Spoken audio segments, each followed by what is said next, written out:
اور جس دن ظالم اپنے ہاتھ کاٹ کاٹ کھائے گا اور کہے گا کہ اے کاش میں نے پیغمبر کے ساتھ رستہ اختیار کیا ہوتا، ہائے شامت کاش میں نے فلاں شخص کو دوست نہ بنایا ہوتا، اس نے مجھ کو کتاب نصیحت کے میرے پاس آنے کے بعد بہکا دیا۔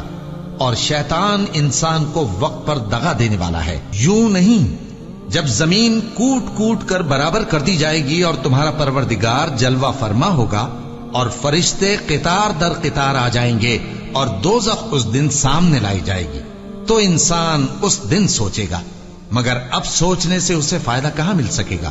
کہے گا کاش میں نے اپنی اس زندگی کے لیے کچھ آگے بھیجا ہوتا، تو اس دن نہ کوئی اللہ کے عذاب کی طرح کا عذاب دے گا اور نہ کوئی اس کے جکڑنے کی طرح جکڑے گا۔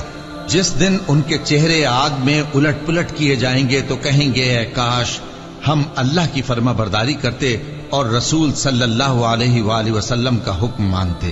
اور جس کا نامہ اعمال اس کے بائیں ہاتھ میں دیا جائے گا تو وہ کہے گا اے کاش مجھ کو میرا اعمال نامہ نہ دیا جاتا اور مجھے معلوم نہ ہوتا کہ میرا حساب کیا ہے۔ اے کاش موت میرا کام تمام کر چکی ہوتی، آج میرا مال میرے کچھ بھی کام نہ آیا، مجھ سے میرا اقتدار جاتا رہا۔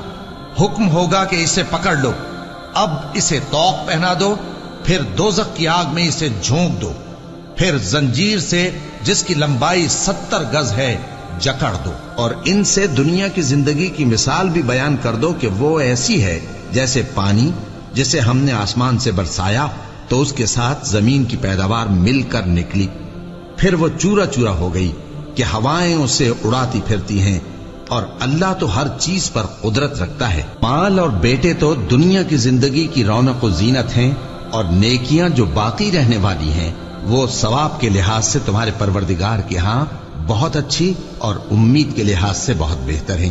اور جس دن ہم پہاڑوں کو چلائیں گے اور تم زمین کو صاف میدان دیکھو گے اور ان لوگوں کو ہم جمع کر لیں گے تو ان میں سے کسی کو بھی نہیں چھوڑیں گے، اور سب تمہارے پروردگار کے سامنے صف باندھ کر لائے جائیں گے، تو ہم ان سے کہیں گے کہ جس طرح ہم نے تم کو پہلی بار پیدا کیا تھا اسی طرح آج تم ہمارے سامنے آئے، لیکن تم نے تو یہ خیال کر رکھا تھا کہ ہم نے تمہارے لیے قیامت کا کوئی وقت مقرر ہی نہیں کیا، اور اعمال کی کتاب کھول کر رکھی جائے گی تو تم گناہگاروں کو دیکھو گے کہ جو کچھ اس میں لکھا ہوگا اس سے ڈر رہے ہوں گے، اور کہیں گے ہائے شامت یہ کیسی کتاب ہے کہ نہ چھوٹی بات کو چھوڑتی ہے نہ بڑی کو، کوئی بات بھی نہیں مگر اسے لکھ رکھا ہے، اور جو جو عمل کیے ہوں گے سب کو حاضر پائیں گے، اور تمہارا پروردگار کسی پر ظلم نہیں کرے گا۔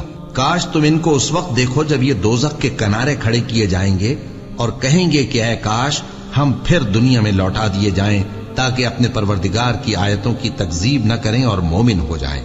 ہاں یہ جو کچھ پہلے چھپایا کرتے تھے آج ان پر ظاہر ہو گیا ہے، اور اگر یہ دنیا میں لوٹائے بھی جائیں تو جن کاموں سے ان کو منع کیا گیا تھا وہی پھر کرنے لگے۔ کچھ شک نہیں کہ یہ جھوٹے ہیں، اور کہتے ہیں کہ ہماری جو دنیا کی زندگی ہے بس یہی زندگی ہے، اور ہم مرنے کے بعد پھر زندہ نہیں کیے جائیں گے۔ اور کاش تم ان کو اس وقت دیکھو جب یہ اپنے پروردگار کے سامنے کھڑے کیے جائیں گے، وہ فرمائے گا کیا یہ دوبارہ زندہ ہونا برحق نہیں؟ تو کہیں گے کیوں نہیں، ہمارے پروردگار کی قسم بالکل برحق ہے۔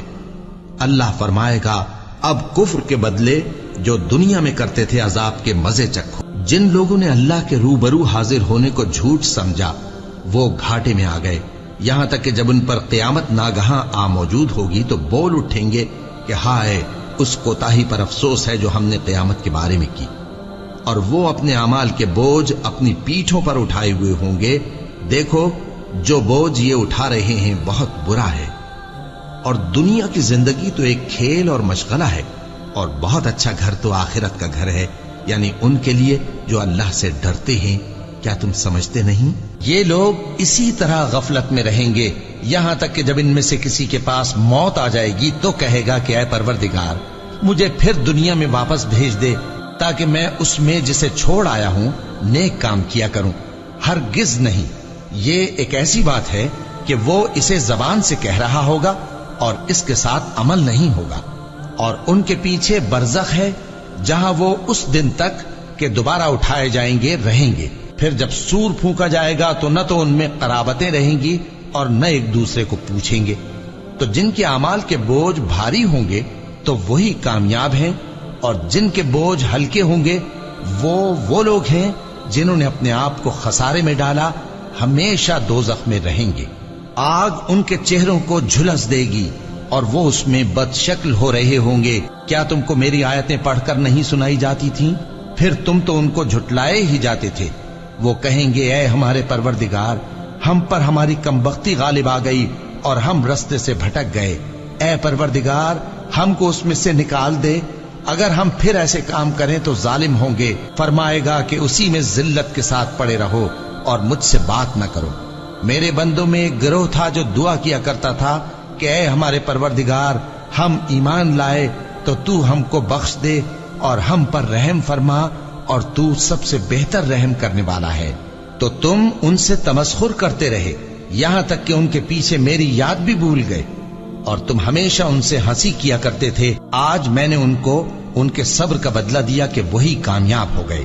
اللہ پوچھے گا کہ تم زمین میں کتنے برس رہے؟ وہ کہیں گے کہ ہم 1 روز یا 1 روز سے بھی کم رہے تھے۔ شمار کرنے والوں سے پوچھ لیجئے۔ اللہ فرمائے گا کہ وہاں تم بہت ہی کم رہے، کاش تم جانتے ہوتے۔ کیا تم یہ خیال کرتے ہو کہ ہم نے تم کو بے مقصد پیدا کیا ہے، اور یہ کہ تم ہماری طرف لوٹ کر نہیں آؤ گے؟ تو اللہ جو سچا بادشاہ ہے، اس کی شان اس سے اونچی ہے، اس کے سوا کوئی معبود نہیں، وہی عرش کریم کا مالک ہے۔ اے پیغمبر، میری طرف سے لوگوں کو کہہ دو کہ اے میرے بندو، جنہوں نے اپنی جانوں پر زیادتی کی ہے، اللہ کی رحمت سے نا امید نہ ہونا۔ اللہ تو سب گناہوں کو بخش دیتا ہے، بے شک وہی تو ہے بڑا بخشنے والا، بڑا مہربان۔ اور اس سے پہلے کہ تم پر عذاب آ واقع ہو، اپنے پروردگار کی طرف رجوع کرو اور اس کے فرما بردار ہو جاؤ، ورنہ بعد میں تم کو مدد نہیں ملے گی۔ اور اس سے پہلے کہ تم پر ناگہاں عذاب آ جائے اور تم کو خبر بھی نہ ہو، اس نہایت اچھی کتاب کی جو تمہارے پروردگار کی طرف سے تمہاری جانب نازل ہوئی ہے پیروی کرو۔ ایسا نہ ہو کہ اس وقت کوئی شخص کہنے لگے کہ ہائے اس کوتاہی پر افسوس ہے جو میں نے اللہ کا حق ماننے میں کی، اور میں تو ہنسی ہی کرتا رہا، یا یہ کہنے لگے کہ اگر اللہ مجھ کو ہدایت دیتا تو میں بھی پرہیزگاروں میں ہوتا، یا جب عذاب دیکھ لے تو کہنے لگے کہ اگر مجھے پھر ایک دفعہ دنیا میں جانا ہو تو میں نیکوکاروں میں ہو جاؤں۔ ارشاد ہوگا کیوں نہیں، میری آیتیں تیرے پاس پہنچ گئی تھی مگر تو نے ان کو جھٹلایا اور شیخی میں آ گیا اور تو کافر بن گیا۔ اور اے مخاطب، جن لوگوں نے اللہ پر جھوٹ بولا، تم قیامت کے دن دیکھو گے کہ ان کے چہرے سیاہ ہو رہے ہوں گے۔ کیا تکبر کرنے والوں کا ٹھکانہ دوزخ میں نہیں ہے؟ اور جو پرہیزگار ہیں ان کی کامیابی کے سبب اللہ ان کو نجات دے گا، نہ تو ان کو کوئی تکلیف پہنچے گی اور نہ وہ غمناک ہوں گے۔ اللہ ہی ہر چیز کا پیدا کرنے والا ہے اور وہی ہر چیز کا نگراں ہے۔ اسی کے پاس آسمانوں اور زمین کی کنجیاں ہیں، اور جنہوں نے اللہ کی آیتوں سے کفر کیا وہی نقصان اٹھانے والے ہیں۔